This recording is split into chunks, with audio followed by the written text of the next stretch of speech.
can't say that to me. Can he say that to me? Did you caddy for him in that Ryder Cup? No, not a chance. It's the president of South Africa, Nelson Mandela. He was telling this 56. Oh my God, this flight's going to LA and you're going to Hong Kong. Quick, get off, get off. This is a good one, actually. I don't know who sent this in. And I just turned around and I said, listen, you don't want to meet Cricket Theodore. Because you play your best when you say nothing at all. Tell, why don't golfers use smaller golf bags? I wish they did, eh? I mean, I get asked, these bags are heavy, aren't they? The big tour bag, and they're leather and they've got this steel rig. But what I don't understand is with technology today and the materials that Too expensive, available. mate. It's too expensive. I asked the guys at Titleist about. I said, why don't they have that? You know, because you get that carbon fibre. Yeah. I said, why are these bags not carbon fibre? This lightweight. Well, too expensive. They can't mass produce them.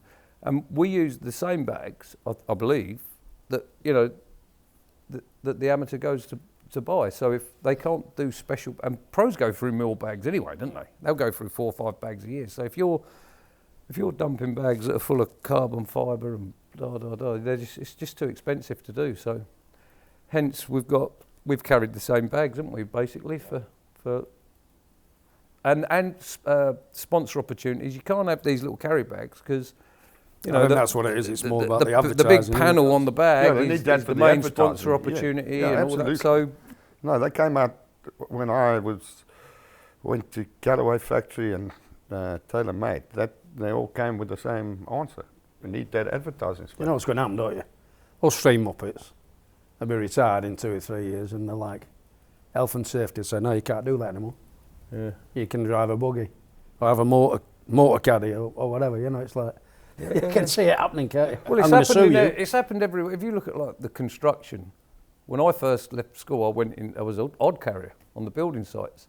They don't even have them anymore. Everything's electric or hoist and get it all up. You're not allowed to do that because of your back. And I mean, you did a survey of MRI'd every caddy's back.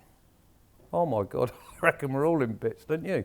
But that's it. That's the job. No complaints, really, apart from you wish they'd be a bit lighter. But the bag's got to get round the golf course, and we're going to carry them, and that's it. Billy, what is it like caddying for a Sheffield United fan? You know, I have no problem with that whatsoever. The toughest test were on the practice ground 3 years ago when it were Sheffield United and Leeds going for the last playoff spot. And Sheffield United came to Ellen Road and we're on the practice ground. And I think it was Chris Basham, scored after about 72 minutes. And the beat us 1-0. And to be fair play to Fitz, he never gloated at all. Like, he just knows, don't even go there with me. Like, otherwise, I'd be wrestling him in a bunker and punching his head in, like, you know. So we're quite respectful to each other when it comes to Leeds and Sheffield United. And there's never an issue at all, really. So it's the best way to be. Ooh, do you still get paid if you take part in Ryder Cup or President's Cup? Ryder Cup, you... Caddies, we get paid. You get a weekly wage, don't you? A week's wage, and obviously all the expenses paid for. I mean, flight, hotel, food. Yeah. But no opportunity, because generally our wage would cover our expenses, wouldn't it? So at a Ryder Cup, you haven't got those expenses there covered, so your wage is basically your bonus for the week, whereas in a normal tournament, you would be needing to make the cut and earn a percentage for your bonus. Otherwise, it's back to that. It's not about the money either, is it? It's just such a good event. Well, it's amazing to me that it is all about the money. Golf's all about, look what's happening in golf at the minute. It's all about the money. But Olympics, President's Cup, Ryder Cup, everybody the best weeks will all say they're the greatest weeks. I would amazed and it isn't about money. There's no money in it. I would amazed how good the Olympics were this time. You know, the atmosphere, the crowds. It was like a major championship. It was very good. Yeah. But you know, the Ryder Cup, it's about pride. It's not about money. You know, you've got to have 1 week off a year where forget the money, just play for your country or your continent, and it's the best atmosphere of any golf tournament on earth. Yeah. But obviously you can't have one of them every week because no one will be making any money. So as long as there's only, one every 2 years, and I guess but if you suddenly said, okay, we're going to have, 15 of them a year, I bet you'd change your tune because you've got to earn some money. You look at Scottish Sheffley, he's had to play the President's Cup last week, but he didn't make any money. But he's only made 65 million this year, poor sod. He'll get by. He'll get by. He'll be all right. Here's one. If you fall out with a player, who makes the first move to sort it out? I guess they're meaning does the player or the caddy? It works both ways, doesn't it? Both, isn't it? You can fall out, a caddy can have enough of a player, or a player can get sick of looking the same face, getting the wrong clubs every hole. It works both ways. I think that's probably like a reference. Well, I got fired. Maybe smaller. I got fired 5-6 times. and rehired by the same player. Yeah, I mean, So we made Richard Burton and Liz Taylor look like a bunch of novices, I mean, I had more comebacks than Frank Sinatra. Well, the only thing I can say I've ever had, and because obviously I've had 18 years with the same player, with Poles, and if ever we did have any disagreements on the course, one of us would probably say after, right, that back there on, and you'd have a bit of a chat about it. You make sense of where you both were, on the topic. Well, I was thinking this, I was thinking, whatever it was, and sort it out and move on. And that's when I think you need a player that's fair. You know what I mean? We'll listen and go, yeah, all right, I see where you go. Okay, fine, let's put that to bed and move on, which Pulse most of the time was. But we definitely had disagreements over certain things. You end up, and it all comes when you end up, doubling that hole, because of decisions that have been made. You probably will have a quick chat about it after. You can't let things fester, can you? You got to get it over. You got to clear the air. My original letter from Sevy was like, I've been watching your attitude as a caddy. I like your attitude as a caddy. And now just like 2 paragraphs of just, you can't do this, you can't do this, you can't do that. Da, da, da. Yeah. And he said, it's always good to talk after the round. There's no arguing on the course. It's always good to talk after the round. And that is the time to. That's the time to sort it out. Yeah, of course it is. Not on the course. That never ends well. Talking of which, which player is the most entertaining for their rants and bad temper? Tyrrell Hatton. No, sorry. It's got to be Tyrrell. it's I mean, he tops the leaderboard. Oh, it's brilliant. He tops the leaderboard. Absolutely. And I just love watching him because I love to see his reaction. Same here. It's the spike mark one that gets me. Yeah. And every time he does, like he'll miss a puck, tap that spike mark down, and every time the commentator you can tap him down now. He could have tapped that down before he missed that. And he's still doing it. It's brilliant. I'd say Sergio's going to be up there as well for some of his rants are just priceless, aren't they? Yeah, he's a good one. Great entertainment for killing that snake that's in the bunker while he's in there with it, whacking it head a few times in the sand. But there's been a few over the years. Tony Johnston was also a belter. Tony was hilarious, hilarious. Howard Clark. I mean, there were a few of them. Cyril actually talks to his clubs though that's the one I saw him do that. We were out with him one day and he had this chip with, I don't know, like 56-degree wedge or whatever. And he hit a bad chip, and he literally turned the head round. And he was telling this 56. That's like he's lost it. He's gone. Any others, boys? What we got here? Terry, here's one for you. What's your favourite Scottish course? There's only one answer. I'd probably say Carnoustie. Toughest and that wasn't the question really, was it? Favourite would have to be here, I suppose. Royal Dornoch. Dornoch blows this place away for me, but I've never been there. Yeah, would you send a favour and go there? When did you do? I went. Not a tournament. No, I went. Well, probably 20 years ago. It's beautiful. It's beautiful up there. Unbelievable. Fantastic. I think there's a lot. I hear a lot that. Can I get a free green for you? I'm sick of plugging Royal Dornoch. I want life membership. I think there's loads of them that I hear about Ireland, Scotland, where they can't have a tournament because they don't have the infrastructure. You can't put the infrastructure. No hotel, no this, no that. And everyone says, "Have you ever played?" No, I've never been there. There's nothing because we only go to the tour venues. I mean, you can look at Muirfield. I mean, when was it? 2002. I mean, remember that week? You had to hit every single club in your bag on that golf course. Well, the conditions, were so rough. But even under normal circumstances, you would pretty much use every club in your bag on that golf course. Yeah, that's probably the sign of a good. But I said Carnoustie because I think that in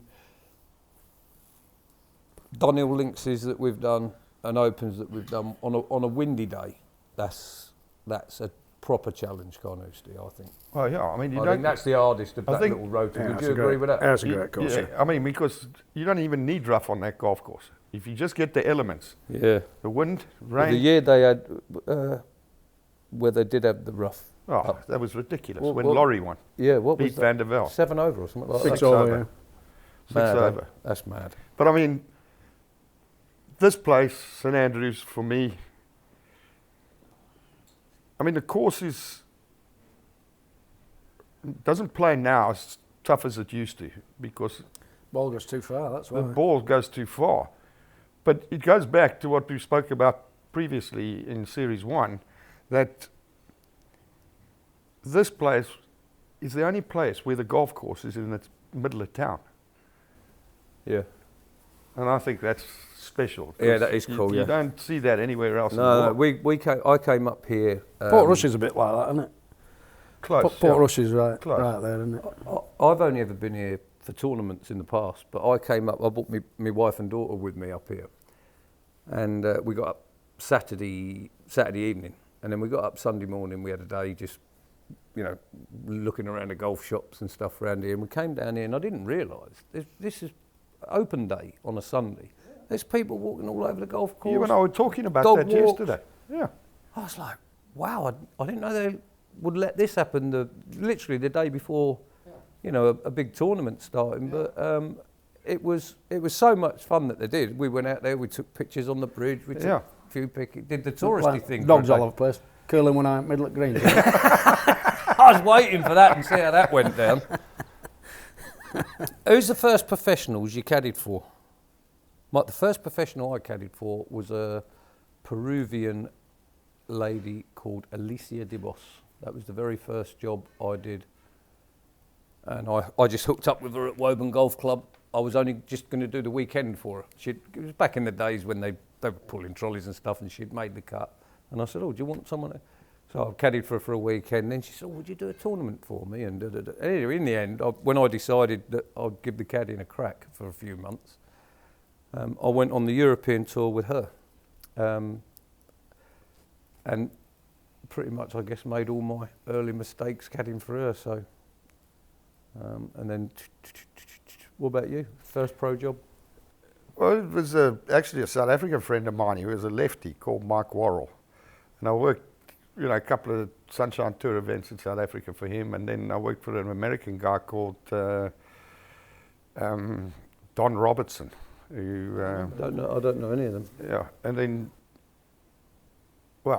Jimmy Johnson, who caddied for Nick Price and Stricker and Justin Thomas. He played on that Sunshine Tour. I caddied for him a few times. Did you? That was that was before. I didn't know you'd caddied for Jimmy. Blimey, what was he like to caddy for? Jimmy. Yeah. Quietest guy, nicest bloke, Yeah. I mean, he actually, I think in 78, 79. Going into the last round, he was leading by 2 at the Wanderers, and Gary Player beat him. He was in the final group with Gary Player. I didn't know he was that good. He was a good player. He was a player. Did Maybe you? more, some of them now. Your first job was Hugh Bykey. Tom Morris. Was it Tom you? Morris round here. 1901 Open. Was it Hugh Bykey? No, it wasn't. It was Matt Slanner. Oh, that's right. I At remember Bingley you saying, St Times at the Lawrence Battle International. I was a 15-year-old lad, and just me and a few mates decided to follow a few tournaments round after that, and you ended up caddying for Tony Johnson, funnily enough, and that's how I ended up hooking up with Hugh Bykey. And were you the only one out of you and your few mates that ended up caddying? two of us came out. Gordon came out. He left after about 18 months, 2 years, and then 42 years still here. I had a couple of lads in my area tried it, and I don't know, for whatever reason, in the first 18 months it didn't. Either they didn't make enough money, or they didn't take to it, or whatever, and disappeared. And Here's a good one. Best caddy and player argument you've witnessed?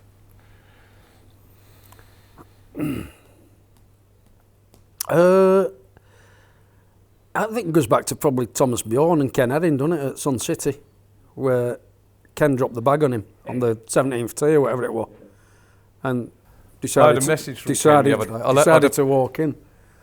I'd have to get my phone out, but he's told me, because this came up in Series 1, didn't it? And I sent him a message, and he told me exactly what was said. It's something along the lines of, Ken dropped the bag, right, that's it, I'm walking, and you can carry your own last 2 holes. And Thomas had said something along the lines of, you're the worst caddy I've ever had anywhere. And he turned around and said something like, it's too much of a coincidence, Thomas, and kept going. I think he said something like, and I will check on my phone in a minute, but he said something like, you're an embarrassment to your profession and your family. It was yeah. So you walked in on him, yeah? I've seen a few, but I can't remember. I can't remember Rennick any and particular. Lathebal at Valderrama was a classic too. He walked in off the 10th, didn't he? 10th. Yeah, He went over and gave Sergio the boot. He says, I'm off. See ya. Gone. Martin Gray dropped the bag on Seve. Walked in and he'd like walked 300 yards and realised he'd left his wallet in the bag, so he had to walk back to get his wallet, and then Seve was like, you're a professional. You must finish the job, Martin. Like, ended up carrying. I've seen a few of those where the guy had to go back to get his wallet or his car keys out the bag, after dropping it on the course. It doesn't happen so much now, but certainly in my first 10 years at Caddies, so many times you'd be like walking across a bridge and you just were so desperate just to push him in water, like. Yeah. Bram Junior a lot. I mean, he used to do me head like, I just walk and come on, get in there, like, just. But now, of course, the mobile phones and all that they'd lose their head, wouldn't they? But I've always wanted to do that. Just rugby tackle them straight in there. You shouldn't be leaving all that stuff in there. I know that I can remember, and this ain't a player caddy argument. This is just Henrik Stenson going nuts on his golf bag. And I don't know, he's missed a putt, and he's laying into this golf bag on the side of the green like that. And Lordy stood there watching him, and he just Tell me the lets him Rolex finish. was in there. He opens it, there's 2 phones all smashed to bits. And I mean, Henrik, fair play to him, as soon as the race, he's down to the Apple store for 2 more phones. Brooks did it to Ricky's phone, didn't he? Ricky Yellett, he had his in the bag. But it's funny, other week, it's only about 2 months ago. So I'm putting the bib on. I've got my phone out, and I opened the front zip and I've gone, no, because I thought Ricky went, no. So I zipped it. Fitz has gone, what are you doing? I said, well, I don't want to put my phone in the bag, it might get smashed. Oh yeah, just like I'm going to hit the bag, like, just taking the piss. I went, yeah, well, you never knew, do you? 12th hole at there, he's done something, he's gone, like that, hit the bag. I said, ooh, good job I didn't put my phone in the bag, wasn't it? I remember there was one guy, I'm trying to remember his name now, he did the same thing, but he had the Rolex in there. Belting this bag, belting it. Yeah, it comes off 18, it goes in there, goes in a pouch. Seen about 100 pieces of this gold Rolex. Who were the 2 players?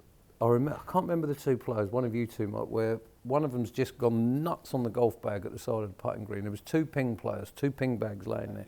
And he's whacked up, and the other guy just stood watching him, and he says, have you finished? And he goes, yeah, I think I have. I feel better now. He goes, good. He said, that's my golf bag. And there was about 8 broken shafts in there. It smashed all over.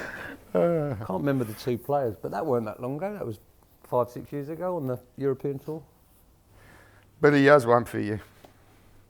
If you were ever caddying for an American and the Ryder Cup came around, would you caddy for him in that Ryder Cup? No, not a chance. I don't have to think about it. There's not a chance on earth would I ever caddy for America against Europe in the Ryder Cup. I've actually caddied for Tiger in the President's Cup, but that's different. That's a different case. The European team, it's been my whole life. I don't give a toss what you say. No, it's not. You just did it because it was Tiger. If well, it was that's anyone true. else, you wouldn't have done it. But I promise you, if I'd got Tiger's job, the first thing I'd have said to him, right, yeah, I'd love to caddy for you, Tiger, but let's get something straight here. When it comes to the Ryder Cup, you'll have to get somebody else. Because I'll be cheering against you, pal. Simple as. I think it'd be a hard thing to do. I couldn't do it. I also think there's an argument that if you go and work for a player and that player's American, and you're working for him week in, week out, and you're qualifying for stuff like Ryder Cup, President's Cup, there's a bit of an onus to, because why if you're supposed to be helping his performance, why would you let him down on the week where he wants to perform well. You know, so I think there's an onus of like, well, why would I suddenly take, you know, my brother or something when this is an important week to me, and you've been with me all year. No chance, not doing it. I think I'd probably... You turncoat. I think I'd probably do the Judas. job. I think I would do the Bring job. out the guillotine. I just don't think my heart would be in it like it is No, I couldn't for do Europe. You know, obviously there's one of them was the questions actually. What was the best party after? I got it on here somewhere. What was the best celebration? Well, that's got to be for me. Did you do Medina? Remember, I was on the sofa with a broken leg, wasn't I? Oh yeah. Jesus Christ. Where was that? At Madonna? Well, Yeah, that was some celebration, obviously. I mean, when you, I think the celebrations are always better when you're not expecting them. And at 10-6 down, we weren't expecting to be celebrating that night. So that was that was a long night. They're all good out the Ryder Cup parties. Win, lose or draw, they're all good. Good. I'll say that one was Extra special, yeah, I'm sure. Well, I'll give you one, yeah. So the Open in 2002 at Muirfield, and at Grey Walls, there's a tiny bar, and so Nick Price was in there. He'd ordered all the champagne. Anyway, Ernie was doing the press and all sorts of stuff. Come in, and Nick Price is spraying the champagne, and I'm stood in the other side of the room, and I had Ernie's phone in my pocket. Anyway, they're drinking out the claret jug and screaming and shouting and going on. And Ernie's phone rings, but it comes up as an unknown number. So I'm like, hello? He goes, hello, Ernie. I said, no, it's Ricky. He says, oh, it's Madiba, Nelson Mandela. Just want to congratulate you and Ernie. Fantastic win, it's great for the country, blah, blah, blah. Can I speak with Ernie?